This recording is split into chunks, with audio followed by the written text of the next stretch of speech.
அன்புமிக்க விவசாயிகள் போக்குவரத்துக்கு இடையிலான ஒதுக்கப்படுங்க. காவல்துறை நமக்கு ஒத்துழைப்பு கொடுத்திருக்கிறது. நானும் உட்கார்ந்து இருக்க வேண்டும். நிறைய சொல்லுவாங்க, உட்கார வேண்டாம். தமிழ் பெருமாள் அந்த தொழிலாளி அனுமதி வாங்க. பாண்டி தமிழ் பெருமாள் இது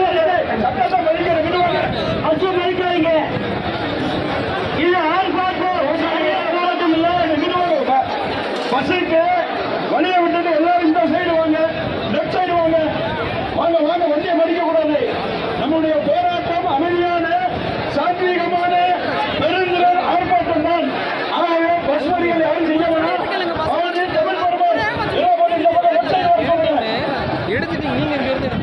போக்குவரத்துக்கு இடையில் இல்லாமல் அனுமதிங்க. வண்டி அனுமதி பஸ்ஸுக்கு அனுமதி கொடுங்க. போராட்டம் பஸ்ஸில் போராட்டம் பஸ் போக்குவரத்துக்கு இந்த அமைதியான போராட்டத்திற்கு மாவட்டமே பெரிய சப்போர்ட் பண்ணிவிடுங்க. அனைத்து அரசியல் அமைப்புகளும் நாம் வேண்டுகோளை விடுத்தோம். அந்த அடிப்படையிலே நேற்றைய தினம் மாண்புமிகு அமைச்சர் அவர்கள் நிர்மல்குமார் அவர்கள் உடனடியாக மறு சீராய்வு மனுவை தாக்கல் செய்ய நம்முடைய எம்பி ஒரு 30 வருஷமா இவரோட நெருங்கிட்ட நண்பர். அது மட்டும் இருக்கட்டும், இதில் வருகின்ற நம்முடைய மாவட்ட மாநிலத்தினுடைய உடனடியாக பட்டாவை வழங்குவதற்குரிய நடவடிக்கையை தமிழ்நாடு அரசு எடுக்க வேண்டும் என்பதற்காகவே இந்த எழுச்சி மிகுந்த போராட்டத்தை நாம் நடத்திக் கொண்டு அரசியல் கட்சிகளினுடைய தலைவர்களும் அதன் ஆதரவாளர்களும் பொதுமக்களும் விவசாயிகளும் ஒன்றுபட்டு நாம் நிற்போம். அந்த அடிப்படையில் தமிழ்நாடு அரசு எடுக்க வேண்டிய நடவடிக்கைகளை எடுக்க வேண்டும். ஒன்றிய பாஜக அரசு எடுக்க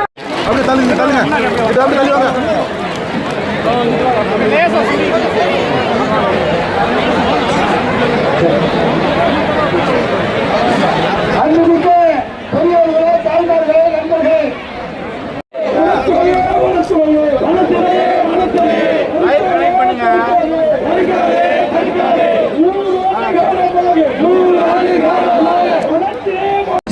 சொல்லிட்டு வந்தது மாதிரி கலெக்டர் சந்திச்சு போச்சு. அவனுக்கு இன்னைக்கு வெற்றி. எந்த ஒரு மாற்றம் இல்ல, நம்மளுக்கு ஒரு பெரிய வெற்றி கிடைச்சிருக்கு. இந்த மாதிரி மக்கள் வந்தாத்த அவங்களுக்கு புரியும்.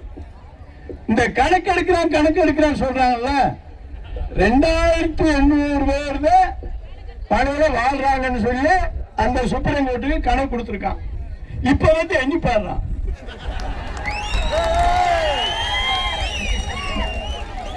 நீ இப்ப வந்து எண்ணி பாடுறா, 2800 பேர் இருக்காங்களா, 25,000 பேர் இருக்காங்க. வந்து நீ எண்ணி கணக்கு பாடுறா.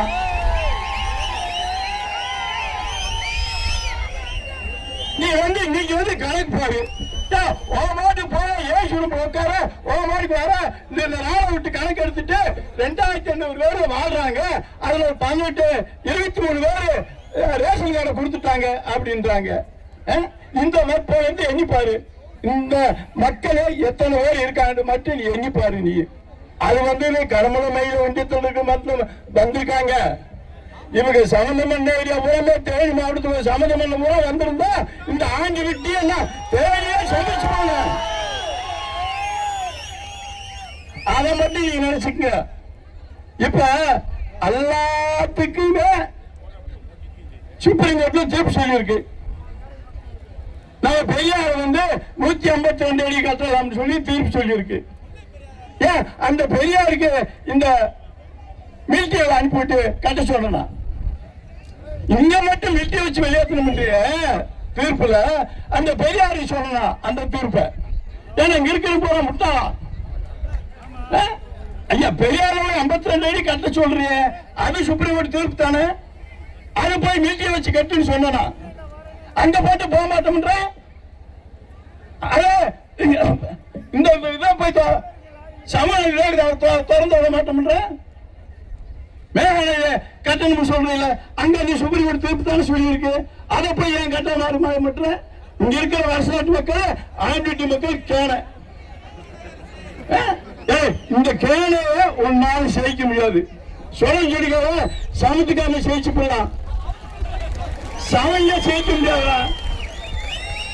நீ என்னைக்கு நாங்க சமைங்க நீ ஒன்னாலும் ஜெயிக்க முடியாது. ஆனா நாங்க தப்புக்கு போறோம். 5800 கேட்டு நேரம் இருக்கு. நீ அதான் ஆனந்த கொடுத்துட்டு நீ ஒரு நேரத்தை எடுத்துப்போ. ஒரு நேரம் வேணும் எங்களுக்கு. தலைவர் அவர்கள் கொடுத்திருக்காரு, உழவனுக்கு நலஞ்சொன்னு கொடுத்திருக்காரு பட்டா. அதுபோல 2 ஏக்கர் எல்லாத்துக்கும் விவசாய நிலத்துக்கு 2 பட்டா கொடுத்திருக்காரு. அதை நீ சர்வம் இல்ல, நீ சர்வம் எடுத்துட்டு எடுத்துக்க. அதை விட்டு விட்டு வந்து நான் விவசாயம் பண்ணி செஞ்சுக்கிற வந்து நீ புடுங்க சொன்னாக்க இது எந்த வகையில நியாயம்? எந்த வகையில நியாயம்? அரசு 2800 பேர் இருக்கான்னு சொல்லி அந்த சென்னையில சொல்றாங்க. அதைத்தான் நான் சொன்னேன். ஐயா ஐஎஸ் அதிகாரி ஊரா வருஷ நாடு மேகமலை வெளிமலைக்கு போல, அங்க போனா நம்மளை அடிச்சு விரட்டி விட்டுருவாங்கன்னு சொல்லி எங்கே நின்று ராட வச்சு கணக்கெடுத்துக்கு வந்திருக்காங்க.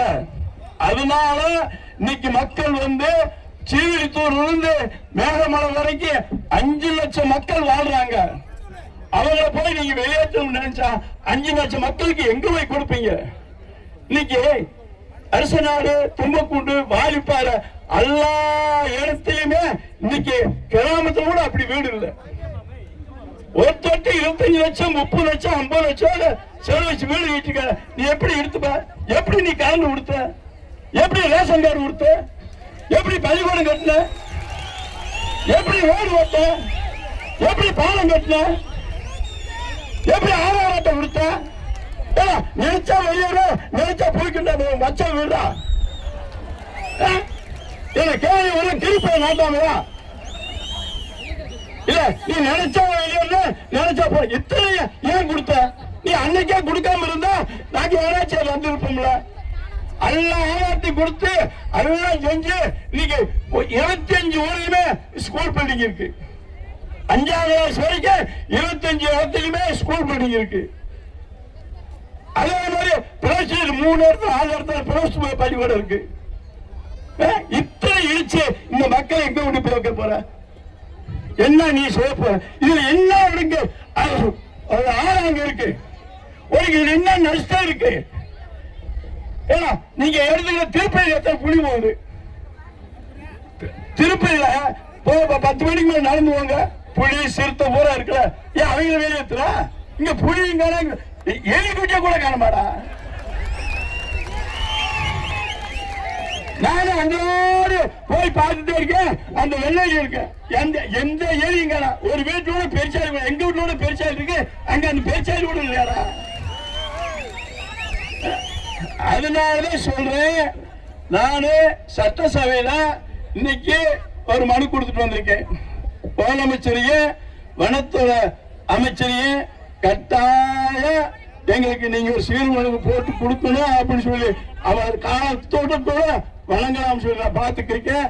அதுக்காண்டி திங்கட்கிழமை ராசமணி போறேன். அதுக்காண்டியே இப்ப நைட்டு ஓடி வந்தேன்.